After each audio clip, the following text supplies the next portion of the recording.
ముందేమో పవన్ కళ్యాణ్ సినిమా వస్తుందట, ఇదిగో ఉస్తాద్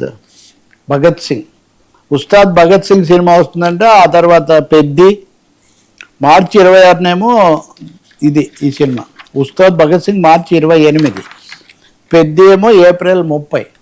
పెద్ది అంటే రామ్ చరణ్ సినిమా, అది కూడా చాలా భారీ ఎక్స్పెక్టేషన్స్తో ఉంది కదా. ఇది వరకు కూడా ఈయన రికార్డ్ కలెక్షన్స్ ఇవన్నీ.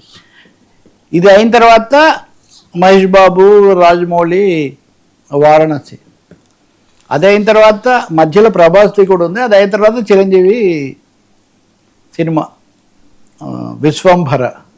సో భారీ ఎత్తున ఈ వరుసగా ఉన్నాయి. వీటన్నింటినీ ఒక క్రమ పద్ధతిలో విడుదల చేయటం టాలీవుడ్కు మళ్ళీ పూర్వ కళ చాలా భారీగా వస్తుంది. వారణాసి ప్రమోషన్ కూడా రాజమౌళి ప్రారంభించాడు. భగత్ సింగ్ ఏమో అప్పుడప్పుడు పాటలు వస్తున్నాయి, పెద్ది గురించి దశల వారీగా విడుదల చేస్తున్నారు, పాట కూడా ఒకటి వచ్చాయి. వారణాసి విషయంలో కీలకమైనది ఏంటంటే నిన్న రాజమౌళి అది 2 భాగాలని అన్నారు, కానీ లేదు, ఒక భాగమే, అది 3